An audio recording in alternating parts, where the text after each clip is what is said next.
በምን አይነት መንገድ ወይም ደግሞ እናንተ የተለየች የምትኖሩባት ኢትዮጵያ ካለች እና የበለጸገችዋን ኢትዮጵያ እናንተ ብቻ የምትኖሩባት ከሆነም የት እንዳለች ብትነግሩን። የለቱ ወክ የሚያደርገው የሚንቀሳቀሰው ፎቶ ሲነሳ የሚውለውም ደግሞ እዚህ ያለው ማህበረሰብ ጭምር ነው። እኛ በተግባር በመሬት የተፈተሸ አቅም እንዳለን ለማሳየት ነው። በዚህ ረገድ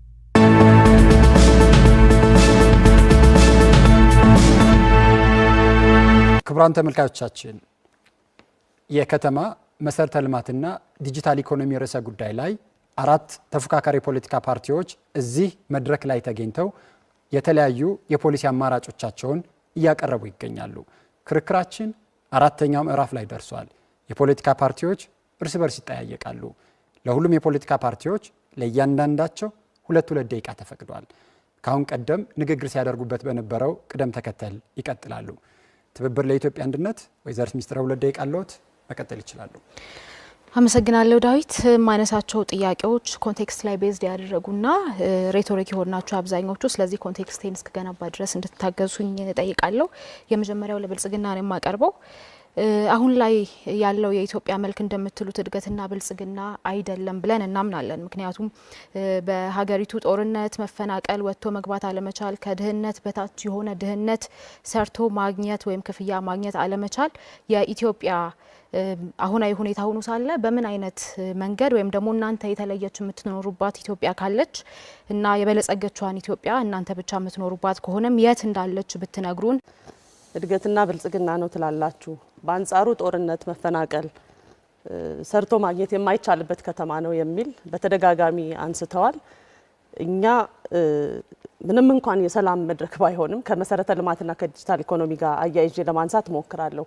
የመጀመሪያው ዜጎቻችን ሁሌ ተቀጣሪ ሆነው ገቢያቸውን በትንሹ እያዩ እንዲያድጉ አይደለም ብልጽግና የሚፈልገው። ብልጽግና ሀብት ፈጣሪ ዜጎች እንዲኖሩት ነው የሚያደርገው። ስለዚህ በዚህም የስራ እድል ፈጠራን በተመለከተ ባለፉት አምስት ዓመታት የኮሪደር ልማቱና ተያያዥ የንግድ ማሳለጦችን ተያይዞ በሌሎች እንግዲህ ብልጽግና ሁላችንም እንደምናውቀው በብዝሃ ዘርፍ ያደላ እንደመሆኑ በማኑፋክቸሪንግ፣ በኢንዱስትሪው፣ በዲጂታል ዘርፉም ጭምር ከቤታቸው ሆነው የሚሰሩ ወጣቶችንም ጭምር በማካተት በአጠቃላይ ለ17.4 ሚሊዮን ሰዎች የስራ እድል ፈጥረናል። ይሄ ዝም ብሎ ከመሬት ላይ የታፈሰ አይደለም፣ በስራ በተግባር የተገኘ መሆኑን ልብ ሊሉ ይገባል። ከዚህ አንጻር ዜጎቻችን በመጀመሪያ ሰው ተኮር በመሆናችን ዜጎች መብታቸው ተጠብቆ ሊኖሩ ይገባል። ይሄ ከኮሪደር ልማት አንጻር ብናየው በተለይ ከከተማ ልማት ጋር ተያይዞ ማንሳት ስለሚያስፈልግ አብዛኛው ማህበረሰባችን መጸዳጃ ቤት ያልነበረበት በቆጥ ላይ የሚኖር 6-7 ቤተሰብ አዲስ አበባ ከተማ ውስጥ ለዛውም የአፍሪካ የብልጽግና ተምሳሌት የምንላት ከተማ የፊት ገጽታችን የሆነች ከተማ ውስጥ በቅርብ ርቀት የምናያቸው የነበሩ ቤቶች አንገት የሚያስደፉ የነበሩ ናቸው። ይሄንን እኛ መመስከር ይገባናል ብዬ አላስብም። ህብረተሰቡ የምንልበትም እኛ ህዝባችንን ይዘን ስለምንሰራ ነው። ወጣ ብሎ ማየት ይቻላል። በየዕለቱ ወክ የሚያደርገው የሚንቀሳቀሰው ፎቶ ሲነሳ የሚውለውም ደግሞ እዚህ ያለው ማህበረሰብ ጭምር ነው። እኛ በተግባር በመሬት የተፈተሸ አቅም እንዳለን ለማሳየት ነው። በዚህ ረገድ አብዛኛውን ለሰው ክብር የሚሰጥና በተለይ ለዜጋ ምቹ የሆነ ፓርቲ እንደሆነ ለማንሳት ፈልጌ ነው። ቅድም የህዳሴ ግድብን በተመለከተ አንስታችኋል። የህዳሴ ግድብ በምን መለኪያ ነው የብልጽግና ሌጋሲ ሊሆን የሚችለው የሚለው እንድትመልሱልን። ከተርባይን መቀነስ አንጻር፣ የኢትዮጵያን ጥቅም አሳልፎ ከመስጠት አንጻር የህዳሴ ግድብ በምን አይነት መለኪያ የብልጽግና ሌጋሲ ሊሆን እንደሚችል አይገባንም። እሱን ብታብራሩ። እንግዲህ የህዳሴ ግድብ ሁላችንም እንደምናውቀው ለረጅም ዓመታት በጥናት የነበረ እሱን የካደም አካሄድ የለንም። ብልጽግና ፕራግማቲክ የሆነ በተለይ በትውልድ ቅብብሎሽ የሚያምን ፓርቲ ነው። ይሄን ስንል የተጀመረ ለመሆኑ እኛ መካድም አይጠበቅብንም፣ የነበረም ነው። ነገር ግን የፕሮጀክት አፈጻጸም እና የፕሮጀክት አመራር ሂደቱ ግን በጣም የተበላሸ መሆኑን የኢትዮጵያ ሕዝብ የሚያውቀው ነው። ለዚህም ነው የፕሮጀክት አመራር ስርዓታችንን በአግባቡ መምራት እንዳለብንና በውሸት ዲዛይኖች የተፈረረኩ ስለነበሩ እሱን የማስተካከል ስራ በአንጻራዊነት ሰርተን ከወሬ በዘለለ ህዳሴ ግድብን ዓለምም አፍሪካን በሚደነቅበት ደረጃ የመብራት አቅርቦታችንን የምናሻሽልበት ሌሎች መሰረተ ልማቶችም እንዲሰራ እያደረግንበት ያለ ነው። ተጨባጭ እውነታ ነው። ስለዚህ ብልጽግና አፍርሶ የሚሰራም አይደለም። በተለይ ያለው ላይ የመገንባት የተበላሹትን የማረቅና የማስተካከል ሂደትን የሚከተል ፕራግማቲክ ፓርቲ መሆኑን ልብ ማለት ያስፈልጋል። መሰረተ ልማት ሲባል የመንግስት የአዲስ አበባ ብቻ ሁኔታ አይደለም። ለማን ነው መሰረተ ልማት የምትገነቡት? በጦርነት ለምታምሱት የአማራ ክልል ወይስ ደግሞ ከዚህ ቀደም በዜግነት ምክንያት ማግኘት የሚገባውን መሰረተ ልማት ለነጠቃችሁት ለአመታት ነጥቃችሁ ከዓለም ነጥላችሁ ላቆያችሁት የትግራይ ህዝብ ወይስ ከመጣችሁ ጀምሮ በጦርነት ላይ ይላለው ኦሮሚያ ህዝብ ነው የሚለውን ብታብራሩልን ጥሩ ይመስለኛል። መሰረተ ልማት ለማን ነው የምትገነቡት የሚል ነው። ብልጽግና ከሁሉም በሁሉም ለሁሉም የሆነ ፓርቲ ነው። የምንገነባው መሰረተ ልማት ለሁሉም ኢትዮጵያውያን ነው። አይደለም ለዛሬ ትውልድን ጭምር ያስተሳሰረ ፓርቲ ነው ብልጽግና። ትላንትን ከዛሬ ዛሬን ከነገ ያስተሳሰረና ለዛሬው ትውልድ ብቻ ሳይሆን ለነገውም ትውልድ ጭምር ተጨንቆ አስቦ የሚገነባ የሚተጋ ፓርቲ ነው። ስለዚህ መሰረተ ልማት የምንገነባው ለመላው ኢትዮጵያውያን በመላ ሀገሪቱ ላሉ ኢትዮጵያውያን ነው። ያልነው መንገድን ከ144000 ኪሎ ሜትር 182000 ኪሎ ሜትር አድርሰናል ብለን ከ40000 ኪሎ ሜትር በላይ መንገድ ገነባን ባለፉት 5 ዓመታት ስንል የት ነው ያሉት እነዚህ መንገዶች? በመላ ኢትዮጵያ ነው ያሉት። በሁሉም ከተሞች ነው ያሉት። በሁሉም ገጠር አካባቢዎች ነው ያሉት። እንዲያውም ብልጽግና ከዚህ በፊት ተገቢ ትኩረት ተሰጥቷቸው ያልነበሩ የአርብቶ አደር አካባቢዎችን ጭምር በደንብ በማየት በመስኖ መሰረተ ልማት በመንገድ መሰረተ ልማት እየሰራ ያለው ስራ እውነትም የሚሰራው የልማት ስራ አካታች መሆኑን እውነትም የሚሰራው ስራ መላው ኢትዮጵያን ይዞ ከፍ የሚል መሆኑን በደንብ አድርጎ ያሳየኑና በዚህ መልኩ መውሰድ ያስፈልጋል። ስለሆነም ልማትን እንዴት እንደሚያዩ አይ ቲንክ ጥያቄ ማንሳት ያለብን ይመስለኛል። ብልጽግና ልማትን የሚያየው የኢኮኖሚ እሳቤው ብዝሃ ዘርፍ ነው። በአንድ ዘርፍ ላይ ተንጠለጠለ ሳይሆን ወሳኝ የሚባሉ ዘርፎችን ለይቶ እነዛ ላይ ነው የሚሰራው። በግብርና፣ በማኑፋክቸሪንግ ኢንዱስትሪ፣ በቱሪዝም፣ በዲጂታል ኢኮኖሚ፣ በማዕድን። በግብርና ዓለም የመሰከረለት በስንዴ ልማት ትላልቅ ስራዎች ተሰርቷል። የት ነው የተሰራው? በመላ ኢትዮጵያ። በማኑፋክቸሪንግ ኢንዱስትሪ ከየት ወዴት እንደተሸጋገርን ይታወቃል። የት ነው ያሉት ኢንዱስትሪዎቻችን? በመላ ኢትዮጵያ ነው ያሉት። ማዕድን ተመሳሳይ። ቱሪዝም የገበታ ለትውልድ ፕሮጀክቶች የት ነው ያሉት? ኮይሻ የት ነው ያለው? አዲስ አበባ ነው እንዴ ያለው? ቤኑና የት ነው ያለው? አዲስ አበባ ነው እንዴ ያለው? ጎርጎራ የት ነው? አዲስ አበባ ነው እንዴ ያለው? በመላ ሀገሪቱ የተሰራጩ ናቸው። ሁሉም የምንሰራቸው ስራዎች በመላ ሀገሪቱ የተሰራጩ መሆኑን ማንሳት ያስፈልጋል። ብልጽግና ማቀርባ የመጀመሪያው ጥያቄ የመደመር ፍልስፍና የምትከተሉት እንደሆነ ደጋግማችሁ ነግራችሁናል። በቅርቡ ክቡር ጠቅላይ ሚኒስትሩ ባሳተሙት የመደመር መንግስት መጽሐፋቸው ገጽ 423 ስለ ከተሜነት ሲናገሩ ህብራዊ አንድነት የሚታይበት ነው ብለው ከተሜነትን ከማንነት የሚሻገር ቅይጥ ማንነት ብለው ይገልጹታል። ከዚህ በተቃረነ አንዳንድ ከተሞችን ለምሳሌ ድሬዳዋን በ40-40-20 የሚል አመራር ለኦሮሚያና ለሶማሊያ አካፍላችሁ እዛ ያለውን ቅይጥ ማንነት ላለው ደግሞ 20% ተሰጣችሁታል።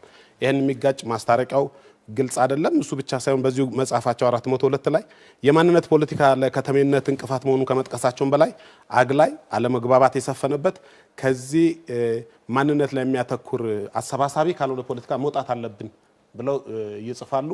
ይሄ የብልጽግና የጠቅላይ ሚኒስትሩ ሀሳብ ነው ወይስ እንደ ፓርቲ የተጋራችሁት ሀሳብ ነው? እሱስ ከሆነ እስከ መቼ አጥር ላይ ትቆያላችሁ? መቼ ትወርዳላችሁ ከአጥር ላይ የሚል ነው።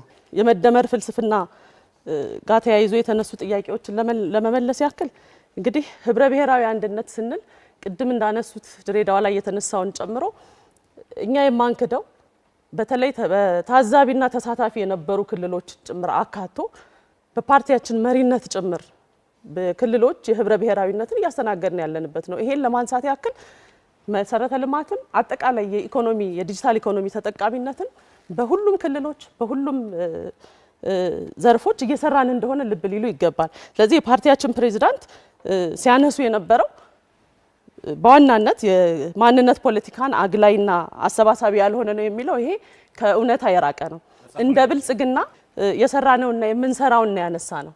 ይሄ ደግሞ በፓርቲ እንጂ በግለሰብ ደረጃ የሚወከል አይደለም። ብልጽግና ፓርቲ ኦፍ ኮርስ የፓርቲያችን ፕሬዝዳንት መጽሐፉ ላይ በግልጽ አስቀምጠውታል። አሰባሳቢ ትርክትን የወል ትርክትን ይዞ የሚሰራ መሆኑን በተለያዩ የፓርቲያችን አባላት ማየት ይቻላል። በአንድ ፓርቲ በአንድ ብሔር በአንድ አካባቢ ሰዎች ያልተሰባሰበ መሆኑን ለማንሳት የተገለጸበት እንደሆነ አግላ ያለ መሆኑን ደግሞ በመሰረተ ልማቶች ማንሳት ይቻላል። ከ76 በላይ ከተሞች በእኩል በሚባል ደረጃ የኮሪደር ልማትን እያሳካ ያለ ፓርቲ ነው። የተለያዩ የገበታ ለሀገር ፕሮጀክቶችን ማንሳት ይቻላል።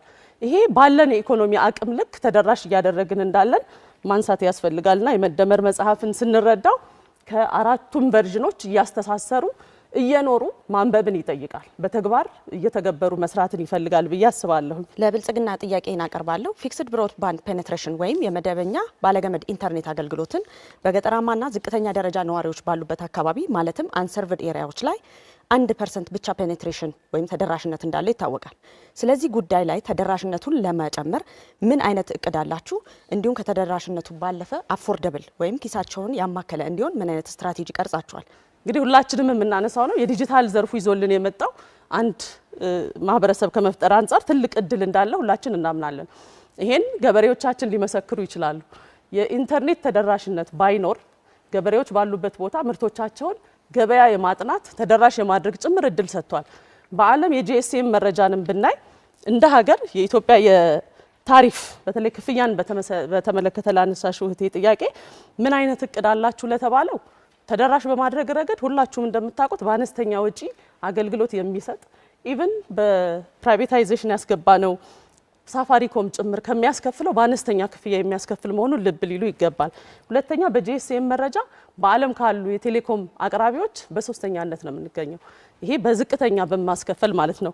ነገር ግን የቴሌኮም ተደራሽነትን 5Gን በዓለም እኩል ከመሆን አንጻር ተደራሽ በማድረግ ሂደት ግን ተመጣጣኝ ክፍያዎችን እያስከፈልን እንደምንሰራ ለማንሳት ያክል ነው። በዘመናዊ ስልጣኔና በዚህ ዲጂታል ዓለም ውስጥ ጂኦግራፊካል ልዩነት በጠበበበት ዓለም ውስጥ የመንደር ፖለቲካ እየተራመደ የዘር ፖለቲካ እየተራመደ ዲጂታል ፖሊሲን እንዴት ማራመድ ይቻላል? እንደ መደመር የምንከተለው ህብረ ብሔራዊ ፌዴራል ኢትዮጵያን መገንባት ነው። ከተሞች ለዚህ ምቹ ሁኔታን ይፈጥራሉ። ከተሞች የነዋሪዎቻቸው ናቸው። ድሬዳዋ ላይ የተነሳውም አዲስ አበባ ላይ የተነሳውም በሁሉም አካባቢዎች ላይ እኛ እየሰራን ያለነው ከተሞች የነዋሪዎች ናቸው። በከተሞች አካባቢ ቅይጥ የሆነ ማንነት ይጎለብታል። ይሄ ደግሞ ለምናስበውና ለምንፈልገው ሀገረ መንግስትም ሆነ ብሔረ መንግስት ግንባታ ትልቅ አስተዋጽኦ የሚያበረክት ነው በሚል ግልጽ አቅጣጫ ይዞ የሚሰራ ፓርቲ ነው የብልጽግና ፓርቲ። ከዚህ ጋር ተያይዘው የሚነሱት ነገሮች በዚህ አግባብ ቢወሰዱ በጣም ጥሩ ይመስለኛል። በዲጂታል ኢኮኖሚ ተጨማሪ እንዲያው መረጃ ለመስጠት ያህል ባለፉት አመታት በሰራናቸው ስራዎች አጠቃላይ የሞባይል ተጠቃሚዎች ቁጥር ከ37 ሚሊዮን ወደ 97 ሚሊዮን አድጓል። የኢንተርኔት ተጠቃሚዎች ቁጥር ከ17 ሚሊዮን ወደ 57 ሚሊዮን አድጓል። በተመሳሳይ በብሔራዊ መታወቂያ 30 ሚሊዮን የሚጠጉ ዜጎች ተመዝግበዋል። እንደዚሁም በዲጂታል የግብይት ስርዓት ከ17.5 ትሪሊዮን ብር በላይ ዝውውር ተደርጓል። ይሄ ሁሉ ህዝብ ቤት ነው ያለው? አዲስ አበባ ነው እንዴ ያለው? ዲጂታል ኢኮኖሚው ሁሉንም ህዝብ ያቀፈ በሁሉም አካባቢዎች የተተገበረ የተሰራ ነው። ተመሳሳይ ነገር ላንሳ። በመስኖ መሰረተ ልማት የሰራናቸውን ስራዎች ብናይ በርካታ ችግር ውስጥ የነበሩ የመስኖ ፕሮጀክቶችን ጭምር በመፍታት ማጠናቀቅ፣ ማስመረቅ፣ መጨረስ ችለናል። ምሳሌ ለማንሳት አልቤሮን ብንወስድ፣ ጎዴን ብንወስድ፣ መገጭን ብንወስድ፣ ጣና በለስን፣ አርጆ ድዴሳን እነዚህ ፕሮጀክቶች የት ነው ያሉት? በመላ ሀገሪቱ የተሰራጩ ፕሮጀክቶች ናቸውና ልማታችን አካታች ልማታችን ሰፊ መሰረት ያለው በሁሉም ቦታዎች የሚተገበር ከተማንና ገጠርን ሚዛን የጠበቀ የከተማ ኮሪደር ብለን እንኳን አላቆምንም። በገጠሩ የሚኖረው አርሶ አደር በገጠሩ የሚኖረው ህብረተሰብ የኑሮ ሁኔታው የኑሮ ዘይቤው ሊሻሻል ይገባል ብለን የገጠር ኮሪደርን ተግባራዊ ማድረግ ጀምረናል። የት? በሁሉም ወረዳዎች በሁሉም አካባቢዎች። ስለዚህ ልማታችን ይህንን እንደሚከተልና እንደሚወስድ የተፎካካሪ ፓርቲዎችም መላውም ህዝብ የሚያውቀው ጉዳይ ስለሆነ አይ ቲንክ ይሄን በዚሁ ላብቃ። አመሰግናለሁ። እኔም ጥያቄ ማቅረብ የምፈልገው ለብልጽግና ነው። ይህንን የሚያቀርበው ምክንያቱም ባለፉት አመታት ከኢህአዴግ ያው በግልባጭ የስም ለውጥ ባድርጎ የመጣ ብልጽግና ምንም ተመሳሳይነት የስም ለውጥ ካልሆነ በስተቀር ከሙሉ ኃላፊዎች ጭምር በተዋረደ ያሉትን ለመጠየቅ ፈልገናል። ኢህአዴግ ልዩነት የሌለው ነው የሚለውን ለማንሳት ያክል አይ ቲንክ ከኢህአዴግ አስተሳሰብ ያልወጣ ይመስለኛል። ብልጽግና በእይታም ጭምር ያልነበሩ ነገሮችን እያመጣ አዳዲስ የዲጂታል ኢኮኖሚ ብቻ ብናነሳ በዲጂታል ዘርፍ ከምንም ካልነበረበት ወደ አዲስ ያመጣ ፓርቲ መሆኑን ልብ ሊሉ ይገባል። በዚህ ረገድ የዲጂታል መታወቂያን ማንሳት ይቻላል። የመሶብ አንድ ማዕከል አገልግሎትን ማንሳት ይቻላል። በኢህአዴግ ዘመን ያልነበረ ነው። ስለዚህ የኢህአዴግ ሌላ ግልባጭ ነው የሚለውን ብዙ አናምንበትም። ሁለተኛ ብልጽግና በብዝሃ ኢኮኖሚ የሚያምንና ፕራግማቲክ የሆነ ፓርቲ መሆኑንም ልብ ሊሉ ይገባል። ይሄ የብልጽግናን ማኒፌስቶ ካለማወቅ የተነሳ ጥያቄ አድርጌ ነው መወስደው። የህዳሴ ግድብ ውጤት ያው መሰረት ያው ቀድሞ ጥናቱ በኃይለ ሥላሴ ጀምሮ የመጣ በደርግም ተሞክሮ እንደቀረ ነው መረጃዎች የሚያመለክቱት። በቀድሞ ጠቅላይ ሚኒስትር መሰረት ድንጋይ የተጣለበት ነው። ከዛ ቀጥሎ በብልጽግና እና በመላው ህዝብ ደግሞ የተጠናቀቀ ሲሆን ብቻ የራሱን አድርጎ ማቅረብ ከምን አንጻር ነው ብልጽግና ብቻ ይህን ኃላፊነት እንደወጣ ያንዳንዱ ነጥብ ያንዳንዱ ቦታ ላይ ያለ የኢትዮጵያ ህዝብ አንጡራ ሀብት ነው። የዚህ መድረክና ከዚህ መድረክ ውጭ ያሉ ፖለቲካ ፓርቲዎችም የተሳተፉበት ውጤት ሲሆን የብልጽግና አድርጎ ማቅረብ ከምን አንጻር እንደሆነ እንዲገለጽ ፈልጌ ነው። ህዳሴ ግድብ በተመለከተ የተነሳው ነገር በጣም የሚገርም ነው በእውነት። ህዳሴ ግድብ ደግመን ደጋግመን እንደምንለው የመደመር እሳቢያችን ግልጽ ማሳያ፣ የብልጽግናም ደግመን ደጋግመን እንደምንለው እንደምንጠቅሰው መላውን የሀገራችን ህዝብ ይዘን በሀገር ውስጥም በውጭም ያሉትን ያሳካነው ግብ ነው። የማን ነው የሚለው ውስጥ ይህንንም በይፋ በፓርቲያችን ፕሬዝዳንት ጭምር ደጋግመን እንደገለጽ ነው እዛ ሽሚያ ውስጥ አንገባም። እኛ ብልጽግና የሚከተለው እሳቤ የመደመር እሳቤ ነው። መደመር ደግሞ ከትላንትና ያለውን መነሻ ወረት ወስዶ ዛሬን ሰርቶ ለነገ ማስተላለፍ ነው። ይህንን በተጨባጭ ያሳየንበት የአንድነታችን፣ የመተባበራችን፣ የመደመራችን ትዕምርት የሆነ ማሳያ የሆነ ፕሮጀክት ነው። ፕሮጀክቱ የነበረበት ችግር የሚታወቅ ነውና ከዚህ አኳያ የተነሳው ነገር የሚያስተዛዝብ ነው ብዬ ነው የምወስደው። አዲስ አበባ ብቻ አይደለም ከተሞች የኢትዮጵያ ህዝብ የሚገኝበት አዲስ አበባ ብቻ አይደለም። አገራችን ከ130 ሚሊዮን በላይ ህዝብ ነው አለበት ተብላ የምትታሰበው። ስለዚህ ለመሆኑ እነዚህ ለአፍሪካ ተምሳሌት የሆነች እቺ አዲስ አበባ ኮሪደር ልማት አልፎ በመብራት ተሸብርቃ ቡሃ እንትነች አለች ነው ወይስ መላው ኢትዮጵያ ነች? እንደሚታወቀው ዓለም አቀፍ ኮሚኒቲዎች ሲመጡ በእነዚህ መንገዶች ታጅቦ ስለሚሄዱ ነው ወይስ አዲስ አበባ ውስጥ ተገብቶ ያለው ማህበረሰብ የዚህ ተቋዳሽ ሆኗል? ከኮሪደር ጋር ተያይዞ አሁንም ቢሆን የተፎካካሪ ፓርቲዎች እይታ ቁንጽል፣ እንደዚሁም የተሰሩትን ስራዎች ደግሞ የመካድ የሚመስል ነው። ኮሪደር ልማት የመንገድ ጉዳይ ብቻ አይደለም። ኮሪደር ልማት የመብራት ጉዳይ አይደለም። ኮሪደር ልማት የመናፈሻ ጉዳይ አይደለም። በኮሪደር ልማት ብልጽግና እያሳየ ያለው እሳቢዎቹን ለሀገር ያለውን መሻት ሀገርን ከየት ወዴት ከተሞቻችን ከምን ወደ ምን እንደሚያሸጋግር በተጨባጭ ተግብሮ ያሳየበት ኢኒሼቲቭ ነው። በኮሪደር ልማት ውስጥ ከተሞች የተወሰኑ የህብረተሰብ ክፍሎች ሳይሆን የሁሉም የነዋሪዎች ሊሆኑ ይገባል በሚል የምናያቸው ከተሽከርካሪዎች ከሚሄዱባቸው መንገዶች በተጨማሪ የእግረኛ መንገዶች፣ የሳይክል መናፈሻዎች፣ የህፃናት መጫወቻ እነዚህ ሁሉ የሚገነቡት መሰረተ ልማት መንገድ ብቻ አይደለም። መሰረተ ልማት ትውልድ ነው። ትውልድ ላይ ልንሰራ ይገባል። ዛሬ ያሉ ልጆች፣ ዛሬ ያሉ ህፃናት እነዚህን ቦታዎች ተጠቅመው ራሳቸውን ካልገነቡ ካላሳደጉ የነገው ኢትዮጵያ ዋስትና በዛሬው ትውልድ ላይ ያለ ነው በሚል በዛ መልኩ ብልጽግና አይቶ የሰራው ጉዳይ ስለሆነ እይታችሁን ትንሽ ብታሰፉ የተሰሩ ስራዎችንም ሪኮግናይዝ ብታደርጉ ጥሩ ነው። እናንተ ባታደርጉ ግን መላው አፍሪካ መላው ዓለም የተደመመበት የመሰከረበት የምንኮራበት አጠናክረን የምንቀጥለው ስራ መሆኑን በዚህ አጋጣሚ ማንሳት እፈልጋለሁ። ከዚህ ጋር ተያይዘው በአዲስ አበባ ላይ ብቻ የተገደበ ነው፣ አዲስ አበባ ላይ ብቻ የታጠረ ነው የሚል ነው። ይሄን ከኮሪደር ልማቱ እንኳን ስንነሳ አሁን ላይ ዛሬ ላይ ከ76 በላይ በሆኑ በመላ ሀገሪቱ በሚገኙ ከተሞች ላይ ተግባራዊ የተደረገ ነው። አዲስ አበባ ብቻ ሳትሆን ሆሳና ብቻ ሳትሆን ሶዶም፣ ጅማም፣ ጅግጅጋም፣ ድሬዳዋም፣ ሀረርም፣ ጎንደርም፣ ባህር ዳርም በመላ ሀገሪቱ የኮሪደር ልማት ተተግብሮ ወይም እየተተገበረ ውጤት እያየንበት ከተሞቻችን ያላቸውን ውበት እያወጡ ያሉበት በከተሞች የሚኖሩ ነዋሪዎችም የተመቸ ኑሮ የሚኖሩበት ሁኔታ እየተፈጠረ ነው ያለው። የምርጫ ምልክታችን የስንዴ ነዶ ነው። የስንዴ ነዶ የመተባበር፣ የአንድነት፣ የመደመር ምልክት ነው። ስለሆነም ኢትዮጵያን ወደ ብልጽግና እያሸጋገረ ያለውን ኢትዮጵያን ወደ ከፍታ እየወሰደ ያለውን በስንዴ ነዶ የተወከለውን የብልጽግና ፓርቲን እንድትመርጡ ጥሬን አስተላልፋለሁኝ። አመሰግናለሁ። ቀደም ሲል በንግግሮት ላይ በ5 ዓመት ውስጥ 1 ሚሊዮን ቤት እገነባለሁ ያለው ብልጽግና ቃሉን አልጠበቀም ብለዋል። እናንተ በሚቀጥሉት 5 ዓመት የምትተገብሩትና ቃል የምትገነቡት ወይም የምታስገነቡት ቤት ምን ያህል ይሆናል? እኛ ብንመረጥ በአዲስ አበባ ላይ 500 ሺህ ቤቶችን በመንግስት በኩል እንገነባለን። በምን ያህል ጊዜ ውስጥ? በ5 ዓመት ውስጥ 500 ሺህ ቤቶችን እንገነባለን። በአመት 100 ሺህ ትገነባላችሁ ማለት ነው? በመንግስት በግል አጋርነት ከዜጎችና ባለሀብቶችን በማጣመር በመሳሰሉት ተጨማሪ 500 ሺህ ቤቶችን እንገነባለን። በድምሩ 1 ሚሊዮን ቤቶችን በ5 ዓመት ውስጥ እንገነባለን። 1 ሚሊዮን ቤቶችን አጠቃላይ ለመገንባት የሚያስፈልጋችሁ የገንዘብ መጠን በትሪሊየን የሚቆጠር ነው። በሌላ አነጋገር የሀገሪቱን የ1 ዓመት በጀት ቤት እንገነባበታለን እያላችሁ ነው። የእናንተን ብቻ ብንወስድ 500 ሺህ ቤት በመንግስት የምትገነቡ ከሆነ ለዚህ የሚያስፈልገውን አንድ ቤት በአማካይ 2 ሚሊዮን ብር በዝቅተኛ ገንዘብ ኳልኩሌት ብናደርገው እንኳን 1 ትሪሊየን ያስፈልጋቸዋል። እነኚህ የፋይናንስ እስካሁን ስንከተለው የነበረው የቤት አሰራር የፋይናንስ ስርዓት የተበላሸና ለሙስና የተጋለጠ ከመሆኑም በላይ እንደምናስታውሰው ኢትዮጵያ እንደሚታዘቡት ከ50 ቢሊዮን ብር በላይ ብድር የቤቶች ልማት ፕሮጀክት ላይ ከመከረኛው ንግድ ባንክ ተበድረው ያልመለሱት እንዳሉ እናውቃለን።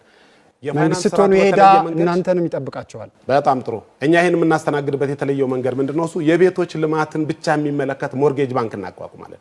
ይሄ ባንክ እነኚህን ቤቶች ፋይናንስ በማድረግ ከሁሉም ባለድርሻዎች ከዜጎች ጨምሮ ሀብት የማሰባሰብ እነኚህን ሀብት ደግሞ በስርዓት የማስተዳደር ኃላፊነት ይኖርበታል። ባንኮች ሁሉ አንደኛው የሶሻል አውትሪች ወይም ደግሞ ማህበራዊ ግዴታቸውን ከሚወጡባቸው እንደገና እዚህ ፕሮግራም ላይ እንደ አትራፊም ጭምር እንዲሳተፉባቸው የምናደርገው በጋራ የሚመሰርቱት የሞርጌጅ ባንክ ይኖረናል። ይሄ ባንክ ይሄንን ፋይናንስ ያቀርባል። እንደዚህ አይነት ባንክ ኢትዮጵያ ውስጥ አንደኛ አንድ የግል ባንክ አለ ቤቶች ልማት ላይ ብቻ የሚያተኩር፣ ሁለተኛ ሁሉም ባንኮች መስፈርቱን እስካሟላ ድረስ ለየትኛውም ዜጋ ለቤት ልማት የሚሆን ብድር ይሰጣሉ። እናንተ እንፈጥሯለን የምትሉት ባንክ አሁን ካሉት ምን የተለየ አማራጭ ለህዝቡ አለው? በሁለት መሰረታዊ ጉዳዮች ላይ ይለያል። አንደኛው አሁን ያለው በግል የተቋቋመ ያልከኝ ባንክ አቅሙ በጣም ደካማና የተመሰረተበትም ሞዳሊቲ ከፍተኛ የፋይናንስ ትርፍ የማግኛ አፕሮች እንጂ ይሄንን የማሳለጥ ዋነኛ ትኩረት አድርጎ የሚሰራ አይደለም።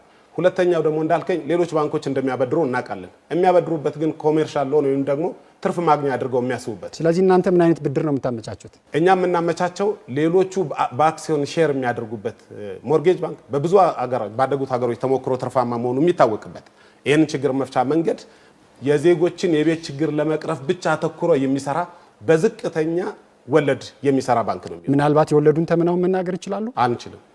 ያስቀመጣችሁት ነገር የለም? በየወቅቱ ዝቅተኛ አልኩ። ዝቅተኛ ምልህ ሌሎች ገንዘብ በዋነኛነት ብር ማትረፍ ላይ ብቻ አተኩሮ እንደሚሰሩ የኮሜርሻል ባንኮች ሳይሆን የቤት ልማትን ማሳለጥ ላይ ትኩረት ስለሚያደርግ በየጊዜው የሚኖሩ ኢንፍሌሽኖች ይህንን ተጨማሪ ወጪዎች ሊሸፍን በሚያስችል መንገድ የሚቋቋም ባንክ ይሆናል። በ1997 እና በ2005 የጋራ መኖሪያ ቤት መርሃ ግብር ተመዝግበው ቤት እየጠበቁ ላሉ 600 ሺህ ኢትዮጵያውያን ኢዜማ መንግስት ቢሆን በምን ያህል ጊዜ ቤት ያቀርብላቸዋል? ቅድም ከነገርኩህ 1 ሚሊዮን ቤቶች ውስጥ ቅድሚያ የምንሰጣቸው ተመዝግበው ለረጅም ጊዜ ወረፋ የጠበቁና ተገቢ ኃላፊነታቸውን የተወጡ ዜጎችን የዚህ ተጠቃሚ እናደርጋለን። ይህ ማለት ቤቶች በከፍተኛ ወጪ እንደሚገነቡ እንደ ባለሙያ ያገነዘባለሁ። ይሄንን ቤቶችን በነፃ እየገነባን ለዜጎች ማደል የሚያስኬድም አይደለም ተገቢም አይደለም። እንደየአቅማቸው እኛ መፍጠር ያለብን መስራት ለሚችሉ እንዲሰሩ፣ መከራየት ለሚችሉ እንዲከራዩና በረጅም ጊዜ ቁጠባ ቤት ማግኘት ለሚያስቡ ዜጎች ይህን እድል ማመቻቸት ነው። ስለዚህ እንደየኃላፊነታቸው መጠን እንደተወጡት ኃላፊነት መጠን ዜጎች ቤት እንዲያገኙ እናደርጋለን። የቤት አቅርቦት ላይ ባለሙያዎች የሚያነሱ ጥያቄ 20/80 በሚባለው የቁጠባ መርሃ ግብር 20 በመቶውን ሙሉ በሙሉ ቢቆጥቡ እንኳን 80 በመቶውን መንግስት ማሟላት አይችልም። ከሀገሪቱ ኢኮኖሚና ከሀገሪቱ በጀት አንጻርም የማይቻል ነው እኮ። እናንተ እንዴት ነው እስካሁን ያልተቻለውን እንዲቻል የምታደርጉት? ቅድም ባልኩ ሁለት ችግሮችን በመፍታት ማሳለጥ ይቻላል። አንደኛ የተዝረከረከና ለሙስና ክፍት የሆነ ቅድም የጠቀስኩልህ 50 ቢሊዮን ብር በላይ በሙስና የባከነ ገንዘብ ብዙ ችግሮችን ሊፈታ ማረጋገጫ አላችሁ? 50 ቢሊዮን ብር በሙስና ለማባከሩ መንግስት ይፋ አድርጎት በእናንተ ሚዲያ እኮ የተዘገበው ነው የምነግርህ። በእኛ ሚዲያ ገንዘቡ የኢትዮጵያ ንግድ ባንክ የአዲስ አበባ ከተማ አስተዳደር ላይ 56 ቢሊዮን ብር እዳ አለበት ነው እንጂ በሙስና ተበላ ብለን አልሰራንም። እዳው እኮ ኬት የመጣ ነው? በተዘረከረከ አሰራር ሊገነባበት የሚገባውና ረጅም ጊዜ በመቆየቱ ተከማችቶ ቤቱ ከተላለፈ በኋላ ነዋሪዎቹ በየወሩ የሚከፍሉትና የሚቆጥቡት ገንዘብ እዳውን መክፈል አይችልም ነው። በዛ ምክንያት የተከማቸ ብድር ነው። እሱ ብቻ አይደለም፣ አጠቃላይ ኢንኤፊሽንት በሆነ መንገድ በመሰራቱ መንግስት ሁሉን ሰርቶ ለማቅረብ የማይቻለውን መንገድ በመሞከሩ የተዝረከረከ መንግስት አሰራርና የባከነ ሀብት ድምር ውጤት ነው። መሰረተ ልማትን በተመለከተ በማንፌስቷችሁ ላይ መሰረተ ልማትን በተቀመጠ በግልጽ የተቀመጠ ሀሳብ የለም። መሰረተ ልማት የሚል አርእስትም የለም። አማራጭ ሀሳብና እቅድ የላችሁም? በመሰረቱ ዘንድሮ በተጨማሪ ካዘጋጀናቸው ፖሊሲዎች አንዱ የመሰረተ ልማት ፖሊሲ ነው። ማንፌስቷችሁ ላይ ግን ከ50 በላይ ፖሊሲዎች አሉን። አንዱ የመሰረተ ልማት ነው። እሱን እያብራራውልህ ነው። ለምሳሌ በማኒፌስቶችን ላይ ስልጣኔ በሚለው የቃል ኪዳን ሰነዳችን ክፍል ላይ የስማርት ሲቲ ሀሳቦች አሉ፣ የስልጣኔ ዝርዝሮች አሉ። እዛ ማኒፌስቶ ላይ ጭምቅ ሀሳቦች እንደ ፔጀሮ ነው የሚቀርብበት እንጂ እያንዳንዱ ፖሊሲ ስለማይዘረዘር ነው። በቀጥታ ለመመለስ የመሰረተ ልማት ፖሊሲ አለን። ስማርት ሲቲ እና ቅድም ያለውን ስልጡን ከተሞች ስልጣኔ በሚል የቃል ኪዳን ሰነዳችን ውስጥ ያለው ያለ መሰረተ ልማት ሊሳካ የሚችሉ አይደሉም። ስለዚህ መሰረተ ልማት ፖሊሲ አለን፣ የዚሁ አካል። በዚህ ፖሊሲ መሰረት በአውራ መንገዶች፣ በፈጣን መንገዶች፣ በባቡር መስመር፣ በኤርፖርቶች ግንባታ መንግስት ብትሆኑ ለኢትዮጵያ ሕዝብ 5 ዓመት ውስጥ ምን ትሰራላችሁ? አንደኛ የትራንስፖርታችን የተወሳሰበ ካደረገባቸው ጉዳዮችና ዜጎች በትራንስፖርት እጦት እንዲንገላቱ ያደረገበት መሰረታዊ ጉዳይ አማራጭ መንገዶች አለመስፋታቸው ነው። አማራጭ መንገዶች ማለት ለምሳሌ አዲስ አበባን የመሰሉ ዋና ከተሞች ትልልቅ መንገዶችን በተጨማሪነት ሌኖቻቸውን ከማስፋት በተጨማሪ ውስጥ ለውስጥ ያሉት መስመሮች አማራጭ መስመሮች ቢከፈቱ ኖሮ ቢሰሩ ኖሮ የትራንስፖርቱን አሁን ያለውን ችግር በ50 በመቶ መቀነስ ይቻላል። ጥናት ነው የምነግርህ። ስለዚህ ብንመረጥ መንግስት ሆነን ብንመረጥ አዳዲስ መንገዶችን ያዋጭነት ጥናት የተደረገባቸውን አዳዲስ ኮሪደሮችን ከመክፈት በተጨማሪ ተጨማሪ የውስጥ ለውስጥ መንገዶችን በከተሞች ውስጥ በማሳደግ ያለውን የትራንስፖርት ችግር ለመፍታት እናስባለን። ያሉንን በተለይ ስንከተለው በነበረው ማንነትን መሰረት ያደረገ የፖለቲካ ስርዓት መስራት ምክንያት ያዋጭነት ጥናት በበቂ ያልተደረገባቸውና ለፖለቲካ ማባባያ ወይም ደግሞ ለክልሎች ማባባያ ተደርጎ ያላዋጭነት በየቦታው የተገነቡትን እንደገና በጥናት ላይ ተመስርቶ ያዋጭነት ጥናት በማድረግ ማስተካከያ ማድረግ ማደስ ተጨማሪ ግንባታዎችን ማከናወን ይጠበቅብናል። እዚህ ላይ የማነሳው ጥያቄ የአዋሽ ወልዲያ ሀራ ገበያ መቀሌ የምድር ባቡር ፕሮጀክት ተገባዶ ሳይጠናቀቅ ቆሞ ቀርቷል። የአዲስ አበባ ቀላል ባቡር በታቀደው አገልግሎት መስጠት አልቻለም። ዜጎችን ከትራንስፖርት እጥረት ሊታደጋቸው አልቻለም። በእነዚህ ሁለት ፕሮጀክቶች ላይ መንግስት ብትሆኑ ምንድነው የምታረጉት? በከተሞች ያለውን የትራንስፖርት ችግርስ በምን ነው የምትፈቱት? እነኚህ ፕሮጀክቶች ላይ ከዚህ በፊት በተደጋጋሚ ሙያዊ ምልከታዎቻችንን አቅርበንባቸዋል። ለምሳሌ አዲስ አበባ ቀላል ባቡር ከታቀደለት ኤፊሺየንሲ ከ30 በመቶ በታች ነው እየሰራ ያለው። ከገቡት ቴክኖሎጂዎች በርካቶቹ ተበላሽተው ቆመዋል። በየ10 ደቂቃ ይደርሳሉ የተባሉት ባቡሮች 1 ሰዓት በላይ ቆመ ማታገኛቸው። መንግስት ብትሆኑ ምን ታረጉታላችሁ? እነኚህን በሀገር ውስጥ ቴክኖሎጂ ጭምር በታገዘ እኛ ልንቆጣጠረውና ልንፈታ በምንችለው ቴክኖሎጂ ጭምር እናዘመናቸዋለን። በፊት የተገባበት ውል ከቻይና ካምፓኒዎች ጋር ከሌሎች ሀገሮች ካምፓኒዎች ጋር ሲገባባቸው ጥገናንና ይህንን ማዘመን ጭምር አብሮ የገባበት ባለመሆኑ የውል ስህተት ጭምር በመሆኑ ነው ይሄ ችግር የተፈጠረው። ስለዚህ ቅድም ያልካቸውን ፕሮጀክቶች በዋነኛነት ሊጠይቅ ይገባ የነበረው በእርግጥ ብልጽግና ነው። እነኚህ የተጀመሩት ምን ታረጋግጣላችሁ? መንግስት ብትሆኑ እናንተ ተረከቡታላችሁ። እኛ ስንረከብ የብልጽግናን ችግር ተቀብለን እንፈታዋለን።